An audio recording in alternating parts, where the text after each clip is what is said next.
Hey, and welcome to the Dominate Healthcare podcast. Like we say, you got to dominate. You can't just participate. Just too much sickness and suffering out there and a bad system. Just going into the regular traditional medical system, just not an option. You need alternatives. I've got a friend and just historic chiropractor, Dr. Clint Brauchla, on with us today. How's it going, Dr. Clint? Fantastic. Glad to be here, man. Kind of excited about this. Now, historic sounds like hyperbole, but as we get through the podcast today, I think people will agree that you are doing some pretty iconic things. So I want to get right into it. You know, we're going over the why, the what, and the how, and there's some very unique things when it comes to both you and Dr. Kelly. I want to give her props because she's a big part of the Brauchla team here. Absolutely. So I really believe you guys have an unrivaled focus on proficiency and this inimitable level of efficiency that, like I said, is leading to this historic effectiveness. So as we talk about the why, you pursue practice, you and Dr. Kelly, in such a unique way, and you may not even be fully aware of this. You're so unconsciously good, but there's maybe the healthiest balance in chiropractic history that I've ever seen between this great clinical practice. You know, you're delivering unparalleled levels of service, but there's also this great family life balance at the same time. So you've approached that. Usually somebody goes all in on the clinic, and then there's a lot of imbalance and overwork and issues at home, or they're seeking out too much balance and they're lazy and the clinic isn't good. But so why is it? What has made you and Dr. Kelly go at it in this unique way that's been so powerful, and the results speak for themselves? Well, I think that you nailed it right at first. Like when you sent that to me and said, I want to kind of talk about this, I was like, I never even thought of it that way. We just did it kind of. And of course the why always changes, man. When you first get out of school or whatever, it's to eat, you know, and you're able to eat, and then you kind of want like a nice place to live, and you get that one, and you know, and then you want to upgrade, right? Get the nicer stuff, and then at some point you hit this like luxury kind of point, and then there's nowhere to go, and that's where the fun starts to begin. Is once you hit that point, the why continually changes, and when we hit that point, it really just came down to the love for our patients and being able to get people healthy. And then falling back in love with real chiropractic. And that was a big one. And that's the adventure we're kind of on right now. Because when we go through our care plans and everything, that our patients, I get this all the time going, is this new? You know, why are you talking about the organs? Like, I've never heard my chiropractor talk about organ health. And I always tell them, I said, no, this is old school. This is the way it was. This is chiropractic. And because of that, we've started changing our mindset and being able to introduce the people of our community to chiropractic and not just your back doctor. Yeah. And so as the why grows, it then becomes more of a mission kind of to introduce people. Here's what chiropractic really is. This is what we want. And if I'm going to be really, really, really honest, if we're talking why, one of my initial whys ever was I didn't want to be the guy working all the time. and I wanted to be able to support my family, have an amazing lifestyle, and not actually work all the time. And that's, I mean, when you're talking whys, that's where it all initiated so many years ago. Yeah, I want to unpack that for a second because that's very powerful, right? Most people go at it with the first part. There's a lot of chiropractors. They're passionate about chiropractic. They love the principle. They believe in the kind of results we can get that not only impact, you know, your back and neck pain, but can help your body get healthier and affect how organs function. So there's a group of people that believe like you and have that why, but you have these two whys. And I think that's what makes you unique, is that I want to do this with greatness. I want a massive, successful, hugely profitable practice, but I also have this why that I don't want to be the guy that works all the time And I know you guys are very committed to your lifestyle as well. Right.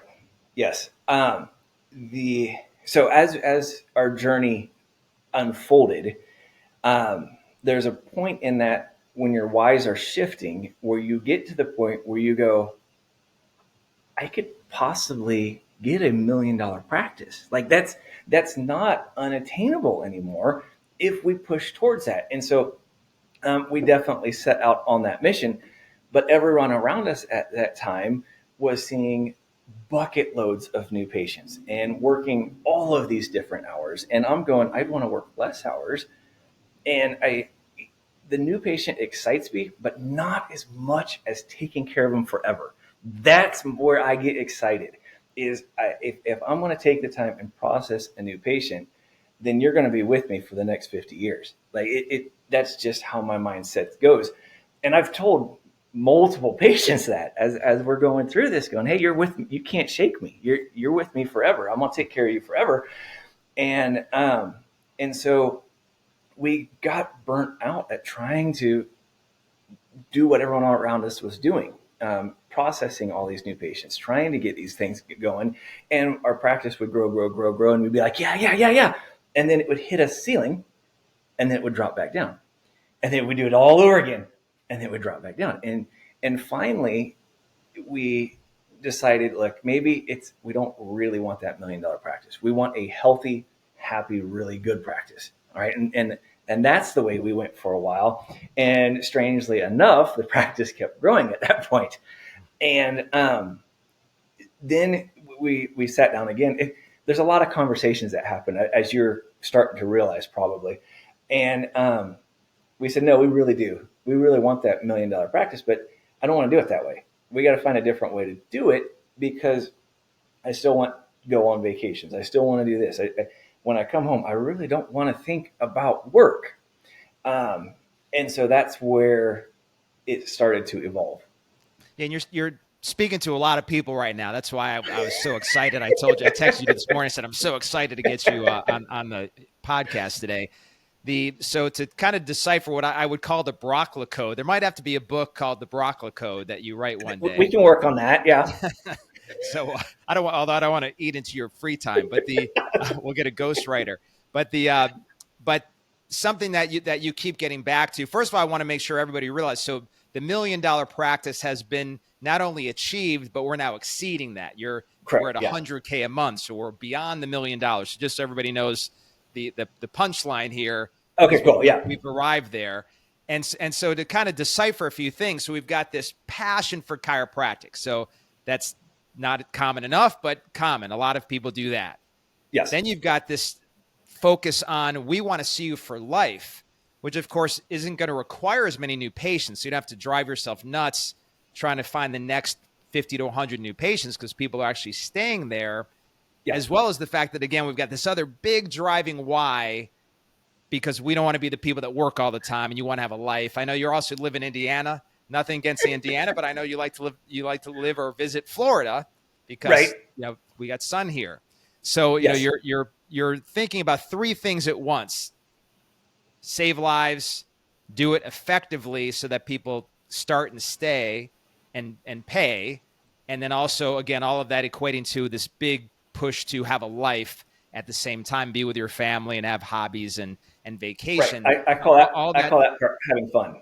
Yeah. So the fun part that most chiropractors have left behind. And so so this would be the Brauchla code, which is this historic code that I keep talking about. And part of that too is, and we're kind of stuck on why here because it's so powerful, but you guys are so committed to doing it well. Like, I mean, you have been consultants to, here's how to be incredibly proficient, lock down your systems, get patients committed for life. Like, you're really good at that part, which allows the other pieces to happen. Right. Yeah. No, the why is everything. You know, the why is where it's all built on. Is you got to establish the why before you can go anywhere else. And I think a lot of people get stuck on there's only one why, and there's not. It can change. It can do whatever. Like wherever you want to go with it is your why right then. And so that open lines of communication and making sure that you're always advancing. You're always pushing in one direction or another, and just take the steps and the opportunities when they come. That's as we go in kind of into this, that's a huge part of it is the opportunities and having the guts to take that step on faith, and here's where it's at, and go, man. Just, it's not here for no reason. Take it and run with it, kind of thing. Yeah, The so let's get into the what. So we'll move to the Yeah, what here. So you guys are doing things at such a level now where you're being recognized by the medical community, you're being recognized in the newspaper, local media, because what's going on in your practice is so powerful, so cutting edge. You guys are way out there on the bleeding edge of wellness.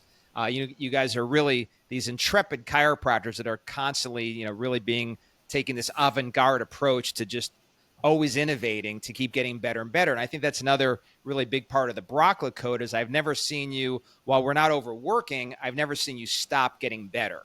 So what's going on in that practice? Why are you, what's all the ruckus about that everybody's sending people to the Brauchlas? yeah. So, kind of touching back again where we were before is, we're old school. This is the way that chiropractic was designed to practice. And is it the easiest way? No, I think maybe running 6 visits and see you later is probably easier than talking to them about subluxation and how the nerve impingement causes organ failure and right. But that's where we want to. I don't know if I 100% like being grouped in with all the other chiropractors in my town, because Yeah. they're the pain guys, or they're the quick in and outs, and they don't take. How many people that come into my office that been to chiropractors and don't know what a subluxation is mind boggling. We have a saying in our clinic where this is where people come where medicine and ordinary chiropractic have failed. Perfect. Yes.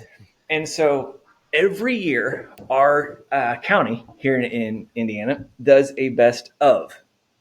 And one of our goals was not only be nominated for best chiropractor, but we wanted to be nominated as one of the best healthcare facilities in the whole county. And this last year we got it. And I think that's what you were speaking of a little bit. And so we were in the running with 2 of the biggest hospitals in the orthopedic center in our county. And then Yeah, a here lot it of is. chiropractors become like the best chiropractor in the county. They actually promote it in the clinic and all that. You became again the best healthcare providers in the county. Nominated for, yes, yeah. Yeah. And it's kind of funny when we look at it. I'm like, man, that orthopedic center has more employees than we probably do patients. And all they got to do is get their employees to vote. But the fact that we were on there, I is just historic. And but what that did was, instead of going check, we got it. It actually was like, oh man, now we got to live up to it, right? I mean, it's out there now. Now we got to really push into it. And we were already doing some functional medicine things, and I started contacting you and going, hey, talk to me about this kind of neuropathy stuff, and I want to bring a laser in, and that's, we started learning about the medication of neuropathy, and it just Yeah. basically just kind of fueled our fire. And so we've got the chiropractic going, lots of functional medicine stuff going on. And now we're starting and launching a very successful neuropathy program along with it. So the being in the right place at the right time is, I don't know if that's an accurate saying. It's that opportunity was present and you took it. It's not just a luck thing. It was, here it is. Are you going to go with it? And that's what we somehow always do. Is we always end up going, all right, yeah, this is where we need to go. Let's take that next step and go. And that's why you always see we're not stagnant. We always keep going. And here's the need, and we can do something about it. Yeah. So to kind of as we come in for a landing here. So when I started work with you and Dr. Kelly, it was to teach you guys functional medicine, and Correct. then most recently coached you through adding the laser and bringing on neuropathy and other things that can do. So I want people to realize this for a moment, because this, of course, some people don't get this. As you started, the chiropractic is completely pure. Like, this is our principle of chiropractic. It hasn't changed 1%. No. But then we saw other needs we can meet through functional medicine and dealing with deficiencies and other issues that come with the fact that your body has no nutrients in it, no raw materials to be able to function. And then Yep. finally, there were people who were really sick and needed some more aggressive forms of care. And we brought in the laser, but it didn't change the vertical of chiropractic. That's still pure and unsullied.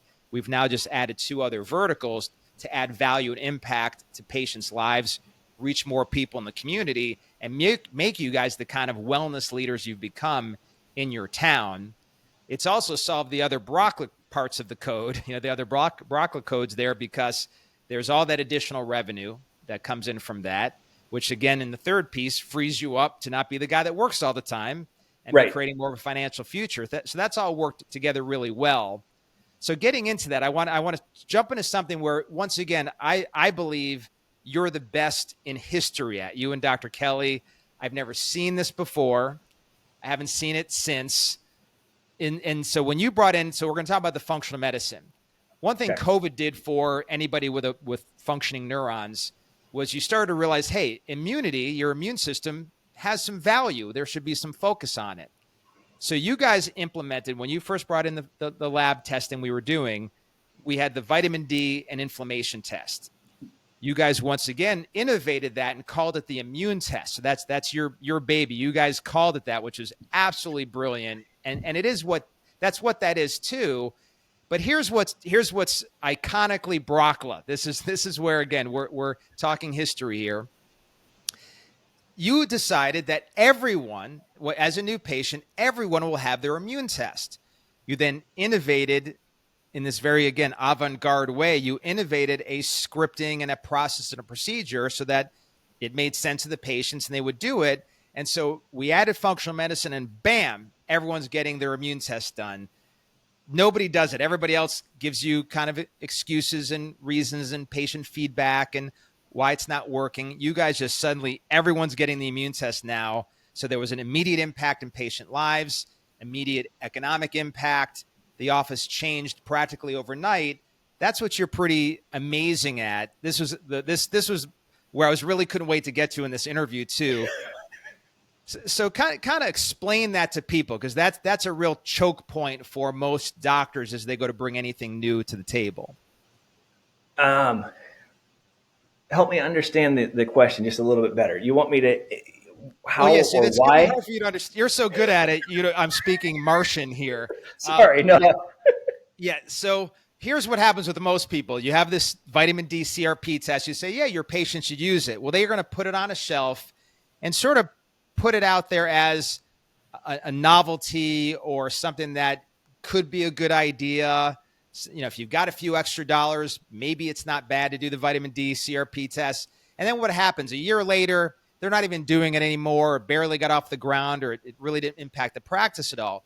You guys, from day one, it was locked in as a procedure for everybody. Like 100% of the people were doing this testing, super valuable testing, changed their lives, changed the practice. And again, economically, it was worth tens of thousands of dollars. I'm with you now. Yep. So it goes back to the whole fact that I want to take care of you for the rest of your life. All right. I'm not wanting to take care of a vegetable. I'm wanting to take care of a live, thriving human being that has good tissues and good. And so to do that, I got to make sure that their immune system's right. I have to make sure that their inflammations levels are down low, so that they're healing up correctly. One of I know for Dr. Kelly, one of the biggest motivating factors of it is she had a new patient. She decided we hadn't quite implemented 100% on the CRPD test. Okay, it was like days away. All right, that we were boom done, and the guy, I want to say about I don't know, 20s or 30s. He was a young dude, and he ended up having a heart attack and died about 2 weeks or 3 weeks into care. And this was the same point where I was like, I wonder what a CRP level was. Like, you don't know if getting that and treating it that quickly would have changed the outcome. But at the same time, from that point on, we both knew that it could change someone's outcome. And it's not worth that risk. It's not worth that moment to not do it for that patient. Um, and that's where a lot of it changed. I love the vitamin D part of it. I love just making sure everyone is living the best that they can, and I can help them. And the cool part is we don't force anyone necessarily to do this stuff. Most of my new patients, I'll get to that point, and I'll go, look, this is included in our health pass. This little blood test, it's vitamin D CRP. It measures your inflammation levels, which can lead to cancers and strokes and heart attacks and that kind of stuff. Very important to know how we're going to heal. And vitamin D, which is immune system and how it's functioning. You got low back pain, not necessarily looking to tune up your immune system, but if I'm going to be taking care of you for a long time, this is new patient. I'm in the first exam. If I'm going to be taking care of you for a long time here, then I think that might be a good number. If you want to do it, let's do it. And then every single one of them goes, yep, let's do it. And so it's just being there. It's just caring. It's given that opportunity. Everyone wants to be healthy. Yeah, I think what I'm picking up on too, that there's an integrity to your practice, that there must be this congruency between here's what we believe, here's what we know we want to do for people, we want a lifetime relationship, and we want to make sure we've done everything we can to keep them from dying of something tragic like a heart disease, and also similarly making sure they're living life to their God-given potential. And there's an integrity to that you've decided we're not going to challenge our integrity even 1% with our patients, because that just gets hard to live with. I'm like you. Somebody dies on my watch, I'm going to question the integrity of my practice and check it and recommit to it on another level. I think that I just picked that up about you guys. That's really a big part of why you're doing so well. Right. Yeah. Maybe another clinical example of this is this Monday. I had a lady I've been taking care of for probably 10 years. She's mid 70s, I'm guessing. And believe it or not, she has anxiety problems. And so I'll get call-ins from her going, Doctor, I need to see Dr. Clint. He needs to adjust my cervical, and we need to take care of this. And so I saw her as a crisis visit, which is not on her plan. And she came in, and I was fully expecting this. And I walk in, and there's something not right, right? She's here. I'm reminding you, 70, 75 years old, okay? And I said, what in the world's going on with you? And she goes, I was at the post office, and I got hit by a car. And I said, well, okay, we're not adjusting today. Let's get some pictures, right? Hardly anything was damaged in there. We had plugged so much vitality into this lady's life over the last 10 years that the 75-year-old lady got hit by a car and one disc was hurt a little bit, And so we brought her in that later, and what could have been tragedy, we were like celebrating. We were like, her and I just had a ball in that room. Just look at this. Like, you should go try out for the NFL. Take some hit. Like, you got this, So that's the fun part. That's awesome. Yeah, we had a police officer patient who really understood the cervical curve and that distribution of forces that goes normally through there and safely through there if there's trauma of any kind. So he understood that. We corrected his curve. But then he gets in a motorcycle accident and hits, right where you'd normally think someone's going to be paralyzed or die, lands right, yes. full weight on his forehead and stands up and walks out of it. Everybody's like, how did you survive that? Why aren't you paralyzed? He said, I got a cervical curve. I go to my chiropractor. Yeah, yes. So those are fun moments. That is. Yeah. Well, man, thank you so much for being on the podcast today. You guys really are such an incredible example. I know you've helped a lot of chiropractors. It's, of course, been a joy anytime I've had the chance to coach you guys, because it's going to go in there 100% with the right reason and purpose, and the results are going to be there. Congratulations on this historic high, too, at just a few days of working a week, seeing a couple hundred people a week, which is a nice size practice, but not normally the size of a practice that does over 1.2 million a year. Right. So just great work. I appreciate it. This was super fun. I loved it. I had such a blast. Yeah, always a pleasure, man. We'll get you and Kelly on next time. Yeah, cool. All right, bless you, brother. Appreciate everybody for watching. Remember, we got to dominate, not participate. Bless you, and remember who you are.